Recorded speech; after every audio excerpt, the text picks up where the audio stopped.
chers amis, ça commence bien, c'est vendredi, c'est le printemps, enfin presque, donc on va se remettre au sport et ça tombe bien parce qu'on a un grand sportif sur le plateau, Christophe Chinette, salut. Bonjour Émilie, bonjour à tous. Ouais, tu as ton joli sweat à capuche aux couleurs du marathon et des 10 et 20 km de Tours. Ça y est, c'est le coup d'envoi, il va falloir qu'on commence la saison d'ailleurs à s'y remettre et il y a un appel à candidature. On va en parler dans quelques instants. Est-ce que tu aimes les poules ? J'adore les poules. Ouais, moi aussi j'adore les poules. Ça fait 1 an qu'on attend de recevoir Caroline Lédé, ça y est, ça arrive, on y arrive, on arrive à parler de ce livre qui est sorti donc en 2020. Tant qu'il y aura des poules, tout ce que vous avez voulu savoir sur les poulettes est dans ce livre, on va le découvrir ensemble. Mais d'abord, c'est le printemps, je disais tout à l'heure, enfin presque. Il y a un truc qui se passe au printemps souvent, c'est le ménage, le grand ménage. Mais avant de faire le ménage, faut ranger, Sophie. Bah oui, parce que c'est compliqué de faire du ménage dans des coins où il y a des petits bazars qui se sont accumulés depuis l'année dernière, depuis Exactement. le précédent ménage de printemps. Donc il faut qu'on parle de rangement. Et on va en parler avec toi puisque tu es notre experte rangement, organisation. Comment on fait pour réorganiser son rangement de printemps? Qu'est-ce qu'il faut faire? Alors déjà, on repère les coins où le bazar s'est accumulé, les coins où on ne va jamais. On va traquer en haut des étagères, en haut des armoires, en bas des penderies, les paniers fourre-tout, tous les endroits où on met des choses en disant « je verrai plus tard, j'y reviendrai, je pose ça là en attendant ». Ça, j'en ai des trucs comme ça. Je sais pas, vous le panier, vous le voyez le panier là, le truc, oh ça, dans le panier. Voilà. Là, c'est le moment de se dire, bon, ce coup-ci, je vais voir si tout ce qui est dedans, je m'en sers ou pas. Qu'est-ce qu'il y a dedans, redécouvrir. L'intérêt, c'est de retrouver de la place. Ouais. Parce qu'en haut et en bas des placards, des armoires, on y met des choses qu'on oublie. Et si cet espace, on pouvait le réutiliser pour mettre autre chose, on cherche à trouver de la place dans nos appartements, dans nos maisons, c'est des endroits très intéressants. Et en plus, si souvent on les met dans ces endroits-là qui ne sont pas très accessibles, c'est qu'on ne s'en sert pas de ces machins-là. Exactement. Donc autant y mettre des choses qu'on n'utilise pas souvent, mais on sait qu'elles sont là. Et puis, c'est aussi l'occasion, du coup, de retrouver une maison plus propre, plus organisée et de se sentir bien chez soi. Ouais. Donc, ça vaut quand même le coup. Alors, évidemment, on ne fait pas tout en même temps. On ne commence pas à tout vider d'un coup, à plusieurs chantiers dans la maison, parce que sinon, on va se retrouver à vivre dans un bazar permanent. Et là, ça va être la soupe à la grimace.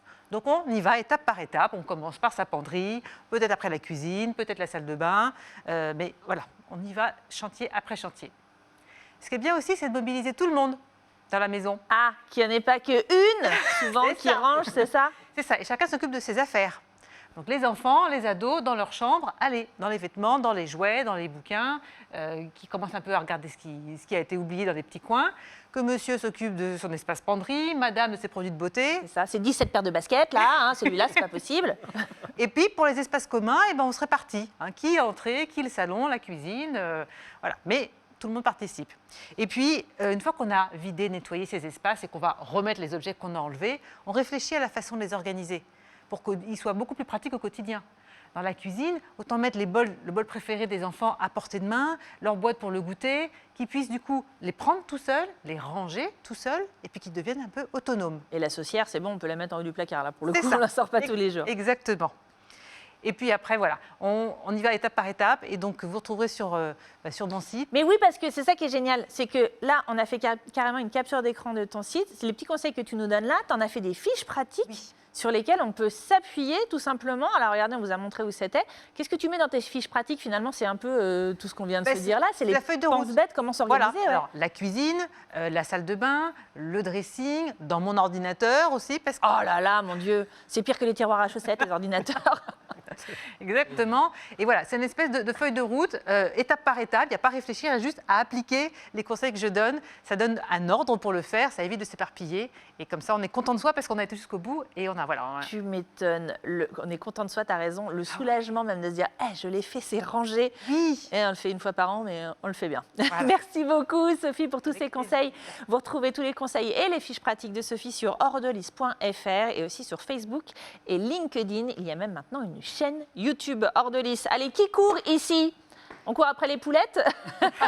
C'est ça, Caroline? Ça, c'est très dur. Ouais, ça t'a fait courir. Tu cours, toi, Pas beaucoup. Sophie? La marche. Moi, Non. j'aime beaucoup la marche. Mais justement, ah oui, mais la marche active, ça marche aussi. Ouais. Eh ben, c'est le moment, en tout cas, pour tous ceux qui aiment courir, soit de s'y remettre, parce que souvent, en fin de saison hiver, on en fait moins, soit de se lancer dans un défi, par exemple, parce que c'est les 10-20 km de Tours et le marathon qui reviennent. Christophe Chinette, ça y est, la date a été annoncée. Ouais, ça y est, c'est le dernier dimanche de septembre, dans le 26 septembre. Finalement, on nettoie son intérieur, on range son intérieur et puis et son corps aussi. On prend soin de soi aussi, surtout dans cette période où la santé est au cœur de nos préoccupations tous. Donc on est finalement quand même sur beaucoup de coureurs qui courent pour le plaisir et pour le bien-être. Voilà, il y a quelques coureurs qui courent pour la performance, mais c'est vraiment de plus en plus pour se faire plaisir, pour se retrouver. Ouais. On espère le 26 septembre vous proposer enfin de nouveau une course, après un an sans course pour l'instant, avec certainement évidemment le contexte fait qu'aujourd'hui il faut avoir beaucoup d'humilité par rapport à l'organisation. On va voir avec la préfecture, on va tous travailler pour essayer de vous proposer une édition qui sera exceptionnelle, qui sera évidemment particulière dans ce contexte-là. Et puis tu le disais Émilie, elle sera solidaire. Ouais. Alors les 10 et 20 km de Tours... Ça a toujours été une course. Ça a toujours été, d'abord une course pour tous, adaptée. Exactement. Et une course solidaire avec les associations. Je sais que c'était l'année dernière, je crois, Magie à l'hôpital. Il y a eu Magie à l'hôpital, Ligue contre le cancer. Tout à fait. On a eu Vaincre la mucoviscidose qui, eux, en fait, l'histoire est que depuis le départ, c'était Vaincre la mucoviscidose, donc avec une option. Il y avait une option d'1 € pour le coureur qui donnait 1 € s'il voulait pour l'association Vaincre la mucoviscidose. Bon, c'est comme toutes les options, on n'y pense pas spécialement. C'est pas qu'on ne veut pas le faire, mais on n'y pense pas. On s'inscrit, on ne la prend pas. Donc, on avait à peu près 25% de coureurs qui donnaient 1 €. Et nous, on s'est dit, à partir de 2018, ça va être, on va prendre le 1 € carrément dans l'inscription et on va le reverser pour tous les coureurs, il y a pas, auprès d'une association. Donc, on a eu Vaincre la mucoviscidose, on a eu la Ligue contre le cancer pour les 100 ans de la Ligue contre le cancer, on a eu Magie à l'hôpital, on connaît Magie à l'hôpital. Formidable association locale. Avec Eric Fro et toute son équipe de magiciens. Et puis maintenant, on s'est dit, on va faire un appel à candidature. C'est la première fois, par contre, que le comité fait ça. Et donc, si vous êtes une association ancrée sur le territoire de la région Centre-Val de Loire, avec qui travaillait sur la thématique, alors soit du sport, soit du handisport, de l'environnement, de la solidarité, de la santé. Si vous avez des beaux projets à financer, vous pouvez nous envoyer. Donc, sur notre site internet, il y a un appel à candidature. Vous envoyez, voilà, vous envoyez un dossier avec votre projet, vous parlez de votre association, vous expliquez et vous avez jusqu'au 9 avril pour nous envoyer ce dossier-là. Et le 12 avril, par rapport aux critères, on va dire, de qualité de votre association en lien avec les valeurs de notre course et puis également avec votre projet, et bien, le 12 avril, le comité directeur prendra les meilleurs dossiers et sélectionnera un dossier. Et donc, le 13 avril, je prendrai mon téléphone pour vous annoncer que 1 € par coureur viendra pour ça. Mais il n'y a pas que les finances, il y a aussi expliquer, mettre en valeur l'association. C'est important. Pendant le salon du running, au Palais des Congrès, on va mettre en avant cette association. Vous allez pouvoir vraiment parler de ce que vous faites. Ouais, je peux vous dire que ça fait 1 an qu'il est privé d'événements, Christophe Chinette, et que ce marathon-là... Pas que moi, tous. Mais oui, toi aussi, je veux dire, tout le monde bien sûr, mais là, il vous prépare une édition aux grands événements. Ça va être un truc incroyable. Donc allez-y, l'actu, on l'a dit, c'est le dossier de candidature. Il est sur le site runningloirevallée.com. Parlez de votre association, remplissez le dossier. Et puis si vous êtes coureur même du dimanche, allez-y, commencez dès maintenant à vous inscrire parce que ça fait du bien. Et marcheur. Pour la première année, une marche nordique cette année. Et donc, oui, c'est vrai. C'est la grande nouveauté, nouveau parcours du marathon. Et puis la marche nordique, pour la première fois, depuis 39 ans, il y a une marche nordique. Donc vous pouvez venir marcher également le 26 septembre, au bord de Loire. J'ai plus d'excuses. Non, mais il n'y a plus d'excuses, puis je vous avais dit qu'il était à fond. Allez, merci beaucoup, Christophe Chinette. Merci à tous. Tout de suite, on va courir, mais après les poules, avec notre rubrique La Bamboche, ça continue.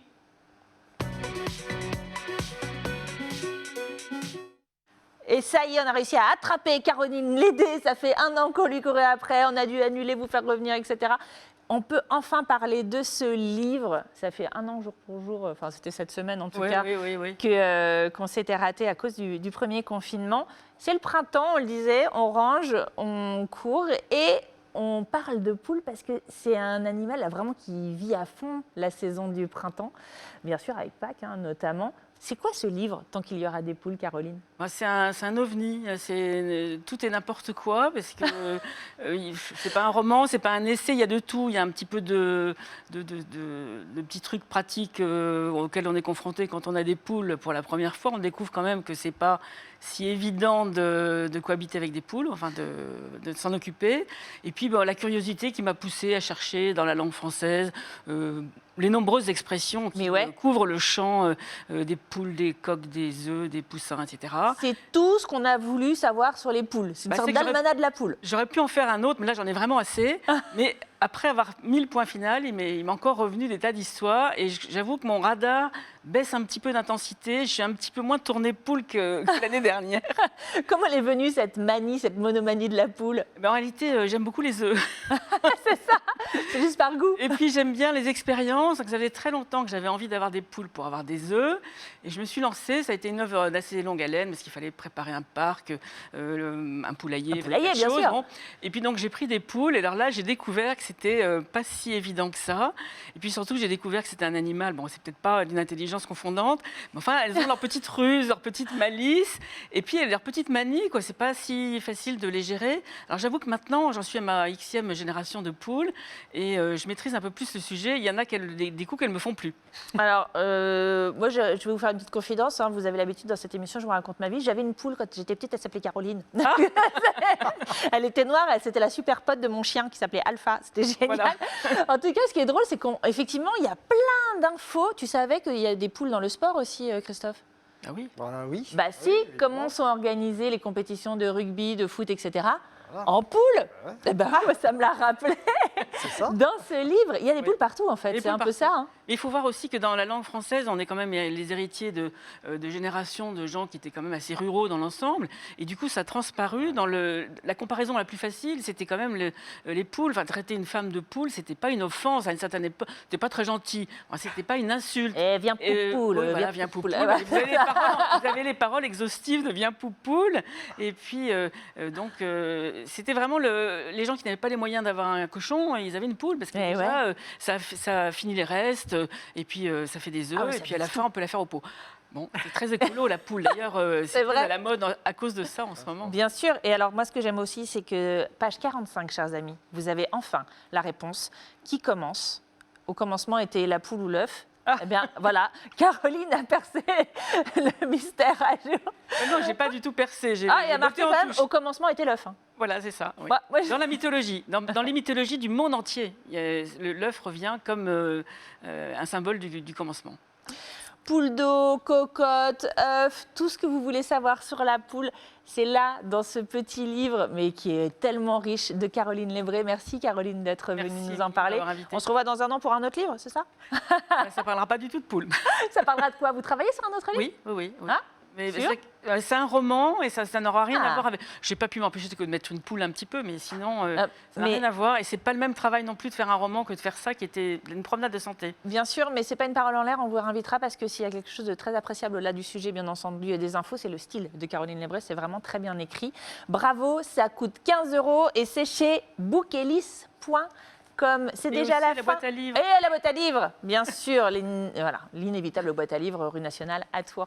C'est la fin de notre émission. Merci à tous d'y avoir participé. Merci Émilie. Merci Sophie, merci Christophe et merci Caroline. Surtout merci à vous, chers amis, d'avoir été une nouvelle fois devant votre écran pour nous suivre. Je vous souhaite un excellent week-end sur CV Tour Val de Loire et je vous dis à la semaine prochaine. Salut.